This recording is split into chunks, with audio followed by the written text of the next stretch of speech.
Tonight, calling a timeout over wildfire smoke. They've told us that it's unsafe to participate in physical activity outside, so that's what we're going to do. How the intense haze is causing problems for Winnipeg's sports teams. Also tonight. This is a crisis that we are dealing with, not only in Manitoba, but all across, the country. A troubling report shines a light on how Manitoba figures into a cross-country sex trafficking network. Plus, a new chapter for downtown Canora. It's a bold move on behalf of the city and city council. What city council has in mind for its iconic hotel and why not everyone is on board.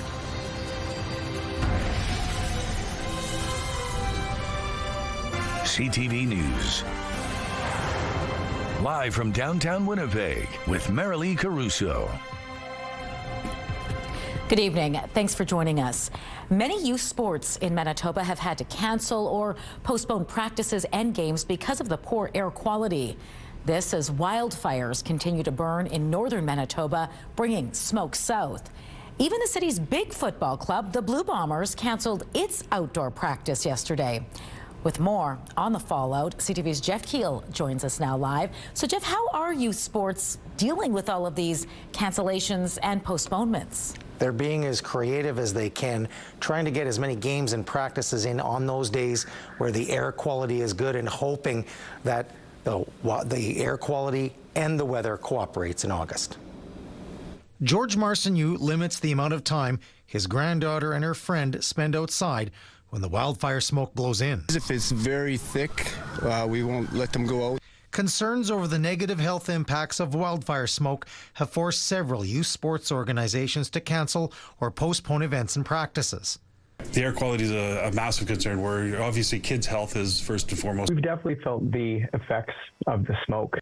The Winnipeg Youth Soccer Association says it lost a number of tournament games at the end of May and early June, and they're juggling some league games now. Cancellations and then reschedules to later on in the season, which hopefully we can play those matches, but again, it depends on how the weather's going to be. Football Manitoba says volunteers who help run their clubs are finding ways to get games in when the air quality improves. It hasn't gotten to the point where we've actually lost any tackle events yet. We did lose our provincial flag championships this year. The entire event was canceled. Even players with the Winnipeg Blue Bombers couldn't practice outside Tuesday. Instead, they did some preparation inside. They hung around together as players and talked more football. So we got a lot of stuff done. It's good. Andrew Haleko is a research chair at the University of Manitoba. He says the ramifications for children due to wildfire smoke may be worse as they are more vulnerable. With a perhaps underdeveloped immune system, they haven't seen the exposures you have as an adult and built up some of the resistance. He says they've received funding for a lab to study long-term health impacts of car exhaust and wildfire smoke. We already have generations of the population that have been exposed to bad air, and we don't know what's coming decades from now. George Marcineau does wonder what this will mean for the next generation. Seems like we're getting this every year now, and it is worrisome for parents that have young children, I'm sure.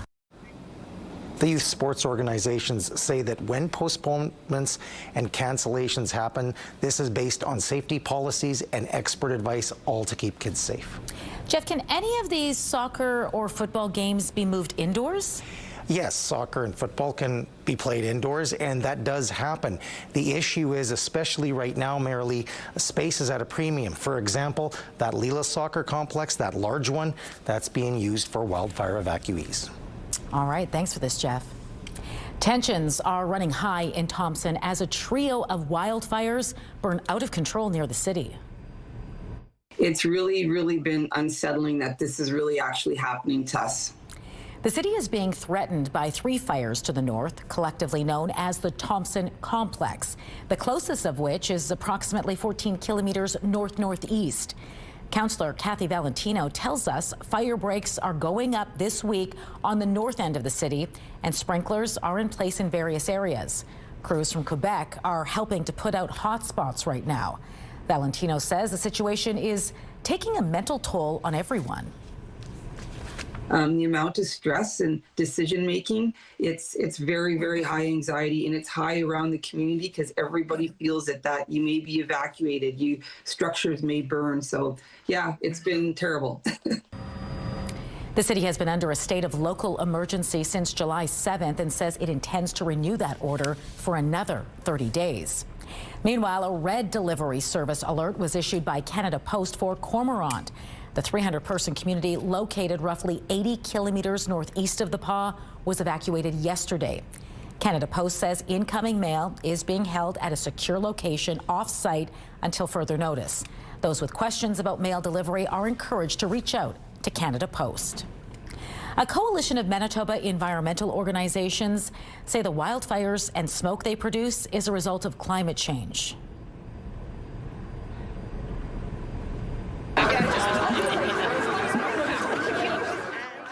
Dozens of people took to the steps of the Manitoba legislature today, calling on the government to do more to cut emissions and curb climate change. Climate Action Team Manitoba says the NDP government hasn't lived up to its campaign promises on climate action, abandoning its emissions targets and promoting fossil fuel expansion. The group says many fear this year's wildfire season is a sign of things to come. All of us have been breathing in dangerous air from the smoke, and what feels especially heavy is that many of us worry this could be our future. The campaign is encouraging concerned Manitobans to write Wapkanu a postcard. The group says it's collected 500 postcards so far. You can find the postcard on Climate Action Team Manitoba's website. All right, let's bring in Colleen Brady now and get a first look at your Skywatch evening forecast. You can see the smoke hanging out there tonight. I'm sure your live eye will show it pretty clear. Not much improvement from yesterday, I'm guessing. No, and the city and much of Manitoba and northwestern Ontario, for that matter, remains blanketed under that widespread smoke. And yes, that means that air qualities continue for most of Manitoba tonight. All of the south and central areas pushing up into parts of the north and then east well into Ontario. Some improvement is coming in the coming hours in southern Manitoba. Now, it's not going to clear out just like that. This is going to be a gradual process, but it will be starting soon. Good news for the south, not so good news for other areas. That smoke has to go somewhere. I'll show you where coming up. But also northern regions too in the northwest. Heat warnings now in effect for places like the Pas, Flin Flon, and Lynn Lake. I will show you why it's going to heat up there and how warm it's going to get for the long weekend here in Winnipeg. Let's take a look right now, though, through the Bathfitter Live Eye, shall we? Bathfitter, your bath and shower experts for more than 40 years, and there's that smoke just hanging there over Winnipeg. 23 degrees, winds 13 kilometers an hour coming from the west-northwest. The pressure's rising, and the humidity right now, merrily, is 36%. Thanks, Colleen. Tonight, a troubling new report reveals Manitoba has one of the highest rates of missing and murdered Indigenous women in Canada. And it found our province may be acting as a feeder province for sex trafficking. Here to explain is CTV's Taylor Brock. Taylor, what does this report mean when it describes Manitoba as a feeder province for sex trafficking? Well, Marilee, this report examined the connection between MMIWG cases and sex advertisements on escort websites. And while, as you mentioned, Manitoba and in particular Winnipeg have among the highest rates of disappearances, we also have some of the lowest levels of sexual advertising of Indigenous women. Now, the disturbing implication here is that Indigenous women are being taken from our province at disproportionately high rates and trafficked to other parts of the country. The report analyzed 185 disappearances between 2010 and 2023. It found Winnipeg had the highest share at 14%. Out of all the provinces, Manitoba was in second place at 21%, behind Alberta. Researchers also collected nearly 3,500 sex ads that claimed to feature an Indigenous woman or girl over the past 9 years. They found well over half were posted in Ontario, 1/5 were posted in BC, and slightly less than 1/5 were posted in Alberta. It's unfortunate that people have to leave their home community, be further at risk and vulnerable in urban areas, and they don't necessarily need to be leaving their community. If we had these services and supports available in community, and then what we would see is that our leadership would be able to protect their community members in a way that we currently can't.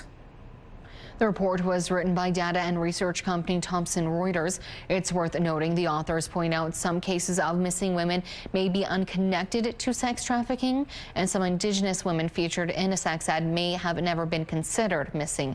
However, they say the evidence suggests there is still a strong link between the two factors. Taylor, do they make any recommendations on how to address the issue? Yes, they did, Marilee. First and foremost, they say the country needs a national database for all missing Indigenous people, which they say would speed up investigations. They also say authorities need to combine the data of missing Indigenous women and sex ads to better understand trends and hopefully make it easier to bring people home. And Marilee, we have a larger story on this up on our website. Head to ctvnewswinnipeg.ca to find out more about why our city tops the list for disappearances and why cities like Edmonton and Ottawa are hotspots for sex advertising. All right, thanks for this, Taylor. Crime and public safety is a growing concern for Manitobans, according to an opinion poll done for the Manitoba government. The benchmark poll by Leger suggests affordability and healthcare remain the most pressing concerns. Crime was the third most cited worry among 69% of respondents. That number has steadily risen in 3 consecutive Leger polls. Going back to February of 2023, half of the respondents said the number of immigrants coming to Manitoba is too high, while 25% said the number is just about right. The survey was commissioned by the province and obtained by the Canadian Press through a Freedom of Information Act request. 818 Manitobans responded to the survey in October. It cannot be assigned a margin of error, though, because online polls are not random samples of the population. The city of Canora is looking to expropriate a historic hotel it claims has been neglected and underutilized. The city's mayor says it's a bold move by council, one he hopes will spark revitalization in the area. But as CTV's Danton Unger reports, not all are on board. The historic Canora Hotel has been an iconic piece of Canora's skyline for more than a century. Now the city wants to take it over. It's a bold move on behalf of the city and city council. Canora Mayor Andrew Poirier says city council has voted to expropriate the privately owned hotel. If successful, he says the city would look for developers who will revitalize and restore the historic building. I mean, it's the most iconic piece of property in the downtown core in the city of Canora, and it has all kinds of history. It was built in 1910 as the tourist hotel, a part of the city's effort to promote itself as a tourism destination. The current owners have held it since 2005, but acting CAO Stace Gander says it's been neglected over the years. We'd like to see it be restored to what it was before, quite frankly. If you look at the facade of that building, there's been little to no investment in the outside of that building in the last 20 years. CTV News reached out to the owners who declined comment. For some, the plan is a welcome move. I think it's about time somebody gets after that and restores it, brings it back to life. I think that's terrific. But for homeless activist Marlene Elder, it's a cause for concern. It's taking away places for people to live as opposed to adding to them. Elder says she isn't against the expropriation, but worries it will ultimately displace the long-term residents currently living there. If they were looking at it and developing a supportive housing project there, I'd be totally on board. I would be absolutely on board. The city estimates there are about 20 residents living in the hotel. We're doing what we can to work with those people to mitigate any risks that they have and support a smooth and orderly transition. Gander says the whole process is expected to take 6 to 9 months. Danton Unger, CTV News, Canora. A legal threat pushed Parks Canada to backtrack on its province to reintroduce motorized boats on Clear Lake this summer. That revelation came to light last night in a packed town hall meeting in Wasagaming. These are photos from that meeting where a Parks Canada spokesperson told the crowd the agency was facing a judicial review for its planned one boat, one lake policy. That review, it believed, would have caused the plan to be paused, resulting in no boats on the lake regardless. Parks Canada didn't reveal who made the legal threat, but the news only further frustrated stakeholders and residents who were originally told by the agency its decision to ban boats was aimed at curbing the spread of zebra mussels in the lake. Fairness for Clear Lake, a coalition of cottage owners and businesses in the area, has long argued the one boat, one lake policy was the right move. An opinion a scientist backed up last night. A fisheries biologist hired to study zebra mussels says the invasive species is going to spread in Clear Lake whether boats are banned or not, which is what appears to have happened. According to Parks Canada testing, zebra mussels have now spread to the west end of Clear Lake.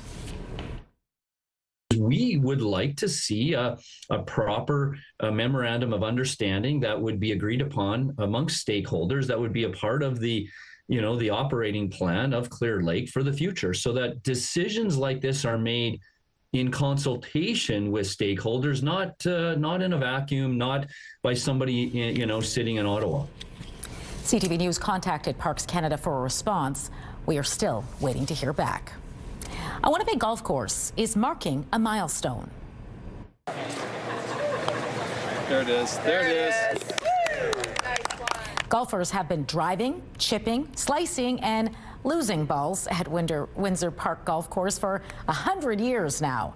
The course opened to the public all the way back on July 30th, 1925. The first ball hit that day was by Dr. Robert Fletcher, the park's board chairperson. And it didn't take long for the course to become a favorite. Even now, a century later, tee times are quickly booked up. It's a place where people come to connect with nature, with neighbors, and with the joy of play. And it's not just about golf. During the winter, the course is used for cross-country skiing. To mark its centennial, Windsor Park Golf Course is offering golfers the chance to tee off for a special rate of $19.25. The Bank of Canada is holding the line on interest rates. Growth in spending by Canadian businesses and households is being restrained by uncertainty. We will explain why and why some are criticizing that decision when we return.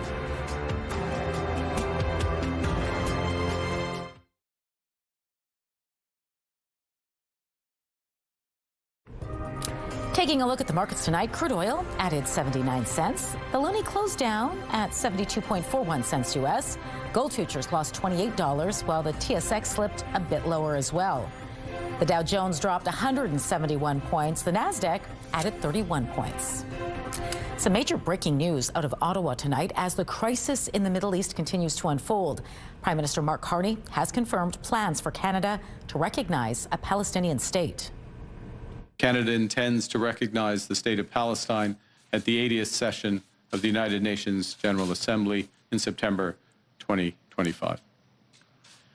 This intention is predicated on the Palestinian Authority's commitment to much-needed reforms, including commitments by the Palestinian Authority's President Abbas to fundamentally reform its governance, to hold general elections in 2026 in which Hamas can play no part, and to demilitarize the Palestinian state.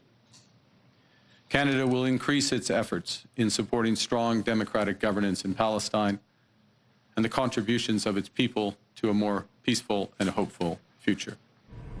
The move by the PM follows similar pledges from the UK and France. It also comes as 8 organizations warn of looming famine in the Gaza Strip during the ongoing Israel-Hamas war. Israel has argued recognizing a Palestinian state in the wake of Hamas's October 7th attacks would be rewarding the militant group. Well, there's no rate relief coming for Canadian borrowers just yet. For the third time in a row, the Bank of Canada held its benchmark interest rate at 2.75. The central bank making it clear today it's in a holding pattern, along with the rest of the country, until Prime Minister Mark Carney can get some clarity on whether the trade war with the U.S. is about to be over or escalate. CTV's Rachel Aiello has the details. Uncertainty over the future of the Canada-U.S. trade war is clouding the economic outlook in this country, prompting the central bank to again hold its key interest rate at 2.75%. Growth in spending by Canadian businesses and households is being restrained by uncertainty, and new U.S. tariffs are having profound impacts on directly affected sectors. Today, this country's top banker said future inflation projections hinge on the outcome of the ongoing cross-border trade talks. The tariffs have a permanent effect on the economy unless they're removed. The decision was widely forecasted by the big banks, but came as a shock to Ontario Premier Doug Ford. He said staring down the economic uncertainty, it's never been more important to stimulate growth, and called on the central bank to cut interest rates now. How would you respond to that? Look, we take our decisions independently of the political process. We are going to make sure that a tariff problem does not become an inflation problem. That tariff problem only growing today, with U.S. President Donald Trump announcing 50% tariffs on certain copper imports, citing national security. The sudden announcement adding to the pressure Prime Minister Mark Carney and his cabinet are facing. With the clock ticking and no new trade pact in sight, economists say there's a lot riding on Canada getting a good deal. That's why I think, you're seeing Canada sort of running the clock. Though Trump's envoy to Canada still thinks there's a chance of an agreement by Friday. It's Wednesday today, so you've got at least 48 hours and maybe up to 72 hours, but a lot of things happen at a close of a negotiation. That time for Canadian companies like Algoma Steel is of the essence. Today, the company suspended its dividend after posting major losses, saying tariffs played a large part. Rachel Aiello, CTV News, Ottawa. Meantime, one research group says most provinces are facing some fiscal challenges in the near term, but things will improve in the coming years. That is the latest assessment from the Conference Board of Canada, which predicts the situation will be much the same, if not better, here in Manitoba. Although the province is injecting historic amounts of money into healthcare and education spending. Researchers say revenues will rise by a healthy 6.3% this year, stronger than most other provinces before leveling off. New spending is also predicted to slow over the next 4 years. As Conservative leader Pierre Poilievre looks to secure a new seat in the House of Commons, he took part in a by-election debate last night in the Alberta riding of Battle River Crowfoot. Look, I'll be honest, having a leader of a political party as your local member of parliament is a trade-off. On the one hand, the leader, in truth, lives in hotel rooms. At the other side, though, is that leader can bring a very powerful megaphone to the local issues of the community. I firmly believe that Monsieur Poilievre is too busy with his own personal ambitions to give a rat's backside about us. 10 candidates took part in the debate, although more than 200 have registered to run for the seat. Contenders answered a range of questions about immigration, healthcare, agriculture, and the economy. The by-election was triggered when elected MP Damien Currick resigned so Poilievre could run in his place. The by-election is set for August 18th. A sigh of relief for millions of people in coastal areas surrounding the Pacific Ocean, including British Columbia, where a tsunami threat has been declared over. The concern about massive waves followed a major 8.8 magnitude earthquake in far eastern Russia overnight. No serious injuries have been reported. Russian scientists say this was the most powerful earthquake to hit the region since 1952.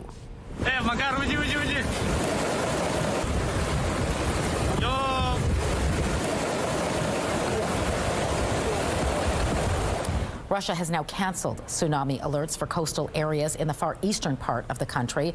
Tsunami heights of between 3 and 5 meters have been reported off one peninsula, but the area is sparsely populated and there are no reports of any significant damage.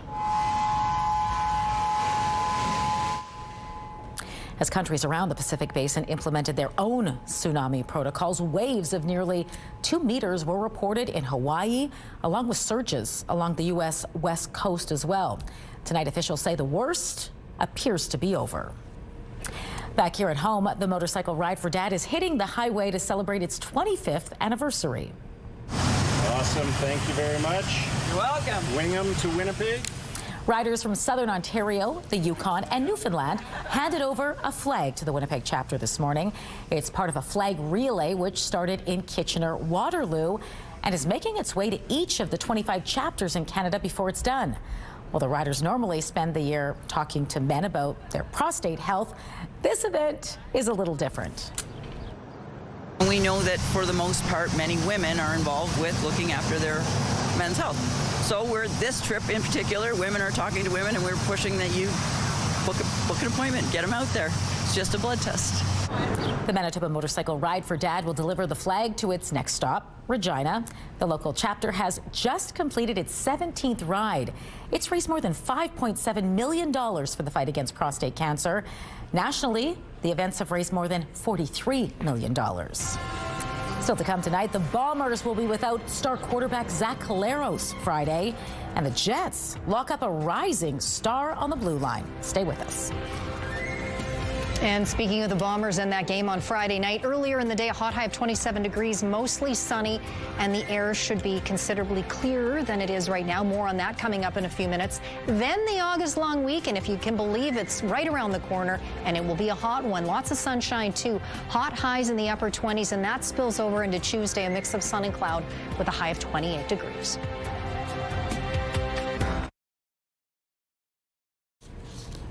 The Winnipeg Blue Bombers will be without its starting quarterback when the team faces the Toronto Argonauts Friday.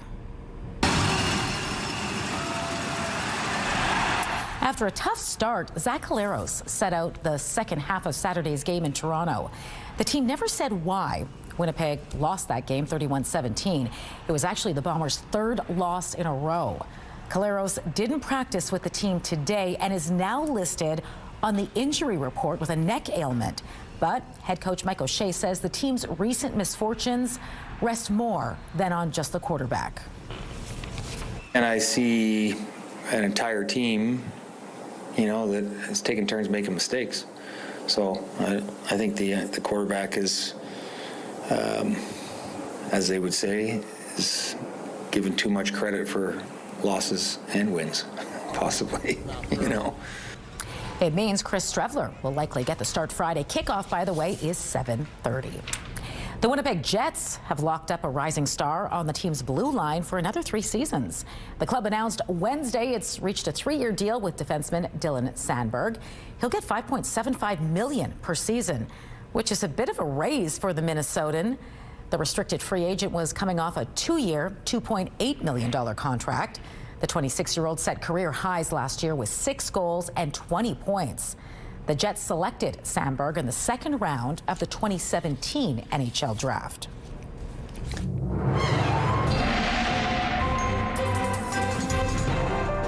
CTV Skywatch Weather brought to you by South Beach Casino and Resort. Visit southbeachcasino.ca. Colleen Brady back now with your Skywatch forecast. And it's not just going to be smoke that we're dealing with. No snow. No snow.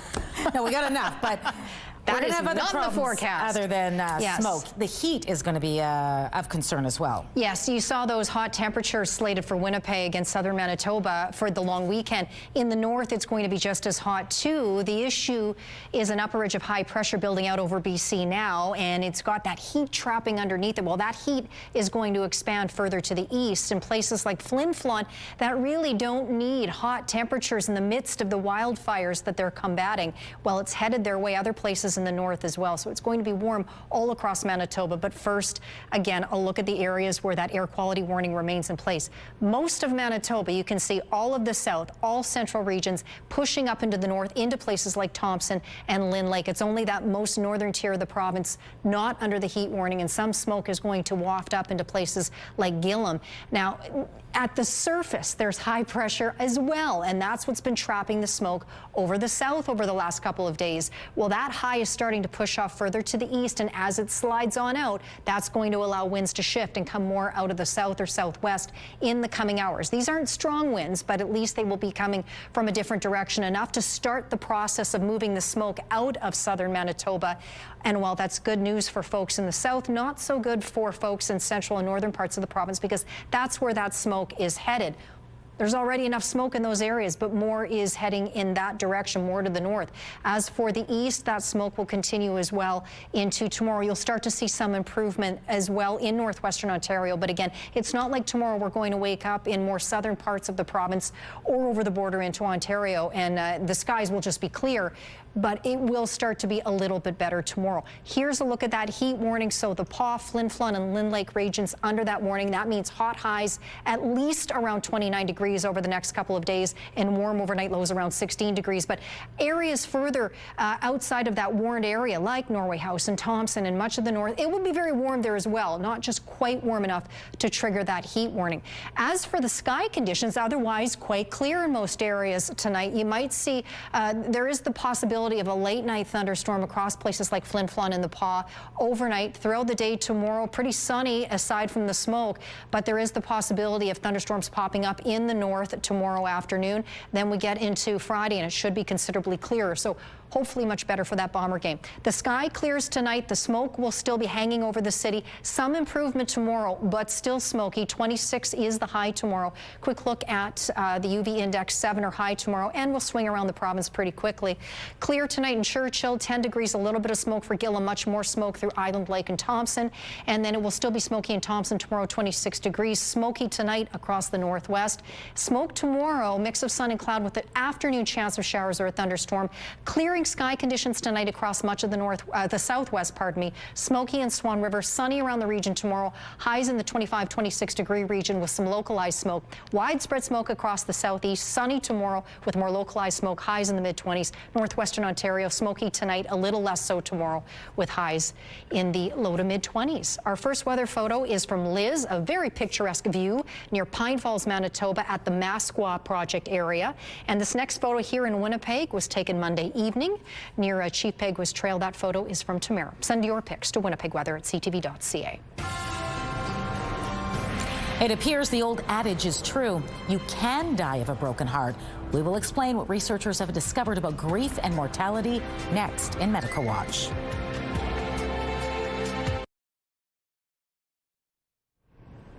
The U.S. Ambassador to Canada, Pete Hoekstra, was in Winnipeg, where he addressed the Winnipeg Chamber of Commerce yesterday. And today, he visited our studio for a one-on-one interview with CTV's Jeff Keel during CTV Morning Live, where they discussed that looming tariff deadline, the Canada-U.S. relationship, and challenges facing both of our countries. Take a listen. A deadline is looming Friday. If there is no trade deal between Canada and the United States, President Trump says Canada is going to get hit with more tariffs on more products. And how timely. We have U.S. Ambassador to Canada, Pete Hoekstra. Welcome to CTV Morning Live. Good to be with you. Thank you. Is there any chance of a deal by Friday? Sure, there's a chance of a deal. It's Wednesday today, so you've got at least 48 hours and maybe up to 72 hours, but a lot of things happen at a close of a negotiation. Hopefully there's a good level of cooperation between the participants and they get there. We've seen other countries kind of getting hit with a baseline of 15%. Is zero off the table? Should Canadians just face the fact that there's going to be some sort of tariff on more products, or is zero still a possibility? I mean, I think you have to listen to what the president says. When he started early, or this process early on, he said every country will pay some level of tariffs. I think, you know, the objective, I'm not negotiating for the Canadians, I'm there supporting our president, but, you know, I would think that the Canadians are looking to get into, you know, the lowest bucket of tariffs that's available. Why should there be tariffs? Why do we need more taxes on products? Because that's what a tariff is. It adds to the cost. Well, it also provides incentives for certain kinds of behavior. One of the things that we're looking for is we're looking towards moving more manufacturing, more jobs, critical industries into the United States, that we need to be strong and to be effective on a global basis. The president came into office and had a number of challenges that he wanted to fix. He told us what they were. He wanted to fix our economic crisis. He wanted to fix our border crisis. He wanted the West to be strong militarily, and slowly he's knocking each of those out. Revitalize the American economy. You know, passed a tax bill that we think will do that. That's good for us, and I think what's good for the U.S. Is good for Canada. Just like if Canada's prospering, there are spillover effects into the United States. When we're both doing well, that's what we're looking for. You spoke to the Winnipeg Chamber of Commerce yesterday to an event, and you said that you believe that, you know, we can come out of this with as strong a partnership, if not even stronger. You described the relationship as a cloth. Right now it's being stretched and reshaped. We can't break it. But I think a lot of Canadians maybe don't have your optimism that the partnership can be stronger because of the 51st state talk, because of this ongoing trade war negotiations. Why do you think it can be just as strong, if not stronger? Because, you know, you've gone through it. We've seen it in your business. There is so much change going on. With change, there's opportunity. Okay, AI is going to be a huge new industry. Needs energy. The U.S. and Canada can work together on that. Critical minerals. You know, that's going to be an opportunity for both countries. We face some of the same common challenges, the threat from China, economically and militarily. We will, you know, to protect the continent militarily, we are going to have to cooperate, I believe. I hope Canada believes the same thing, to compete effectively on a global basis, to compete against the challenge from China. We do better when we do those kinds of things together. There are more opportunities for us to collaborate, grow this relationship, and make us stronger because of what's going to happen on a global basis. Do you understand why some Canadians are upset with your president when he talks about the 51st state, and why some of them don't want to travel, why provinces are banning it? Do you understand why? In reality, I've talked to a lot of Canadians, and I will be the first to admit I still don't fully understand how personal and how aggressive some Canadians have become on this issue. Okay, so no, I don't fully understand it. I understand that those feelings exist. They're part of my reality, but you know, they don't really exist on the other side of the border. Americans are not banning the sale of Canadian products into America. I've asked a lot of places, you know, what's American tourism doing? And they say it's the same, if not up this year. Americans still love Canada. We're coming here, we're spending American dollars in Canada because we view Canada as a friendly country. And even though, you know, we both have warts, okay? You don't like the 51st state? Guess what? We didn't like it that you didn't pay for NATO for years. But that didn't stop us from coming to Canada or evaluating Canadian products based on their merit and their value. You recently did spark some controversy on this when you said, you know, there are reasons President Trump and his team refer to Canada as mean and nasty to deal with. Do you stand by those comments? Do you regret those at all? No, I mean, I'm quoting the President of the United States. I'm quoting my boss. Do I regret quoting my boss? No, I support my boss, absolutely. Is it hard to work for your boss when he says some of the things he says, and you're supposed to be a diplomat? You know what I like about Donald Trump? Is Donald Trump makes very clear where he's going and what his objectives are. He wants prosperity for the American people. He wants security and stability. He wants a strong, you know, Western world militarily. He wants to end the killing in Ukraine. He wants peace and stability in the Middle East. You know exactly where he's going. And you know, someone asked yesterday, you know, is there any flexibility in his strategy? Yes, he knows where he's going, and if a strategy is not working, he's more than willing to adjust the strategy, but he's not adjusting the end point. Just saying, okay, I've had a strategy in place. I'm not getting the results that I want. Okay, I'll try some other way to get there. Pete Hoekstra, U.S. Ambassador to Canada, thank you so much for joining us this morning. Great, thank you.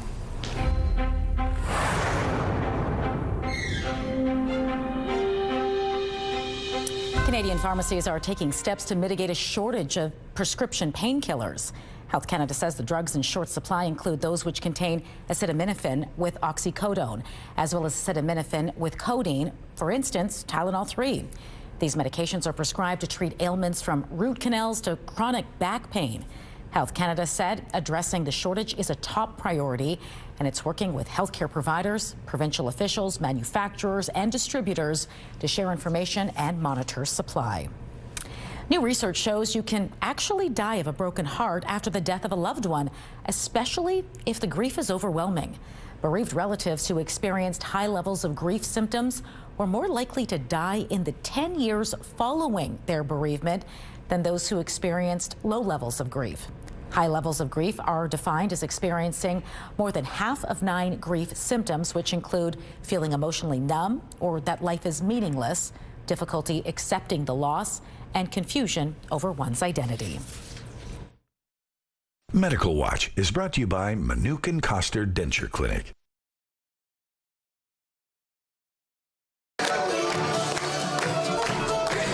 Folklorama is right around the corner, and today we got a sneak peek, plus more names are added to this fall's Comic-Con lineup. Spotlight is next.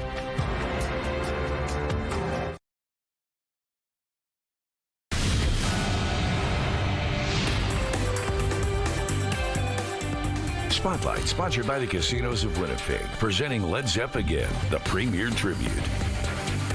The finishing touches are underway. Folklorama is getting ready to welcome you to travel the world right in your own backyard. We got a sneak peek at what this year's festival will include. Among the 43 pavilions that will entertain over the 2 weeks, there's 2 brand new ones, Modern China and the Mabuhay Philippine. Several others are celebrating milestones, including 50 years for Scotland, 25 for Tamil, and 20 years for Celtic Ireland, or are returning after taking a break. Proceeds, each pavilion goes back to that community so the next generation can appreciate, learn, and preserve the traditions, customs, and recipes that make up their beautiful culture. The 54th Folklorama Festival runs from this Sunday, August 3rd through the 16th. Children 12 and under are free. You can plan your tour by visiting Folklorama's website.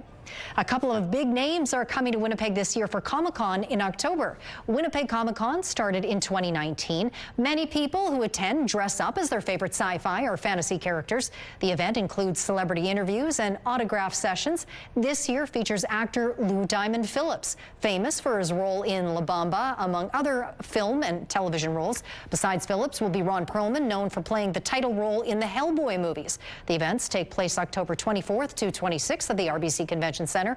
For tickets, visit comicconwinnipeg.com. Fans under the big top are going to be happy with what's coming to Winnipeg.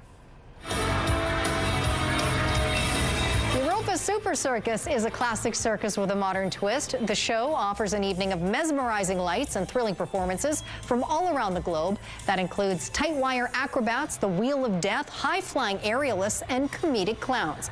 Europa Super Circus makes its Winnipeg debut August 21st to 31st. Visit supercircus.com for more information. The Home of Metal is honoring the life of Ozzy Osbourne today.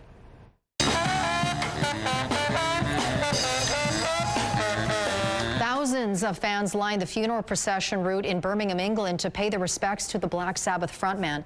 Fans have made pilgrimage to sites around Birmingham since Osbourne's death was announced, and family members of the music legend greeted them as they all gathered to bid farewell. Very emotional. Obviously, been a Black Sabbath fan for a long time, watched the Osbournes on the TV. So we've grown up with these being in our homes, so they're like our family, you know. If you're a metalhead, he is and Black Sabbath are the originators of heavy metal and such great music. And he dared to be different because he was different. The Crazy Train singer died last week at age 76 following years of health struggles. His death came just weeks after he reunited with his Black Sabbath bandmates in Birmingham for a concert. Your primetime lineup starts at 7 with MasterChef, followed by Gordon Ramsay's Secret Service at 8. Then it's Battle of the Generations and Match Game to wrap up the night at 10, only on CTV. It's as small as a flashlight, but could have a big impact on conservation. Why researchers are testing it out at Assiniboine Park Zoo. Next.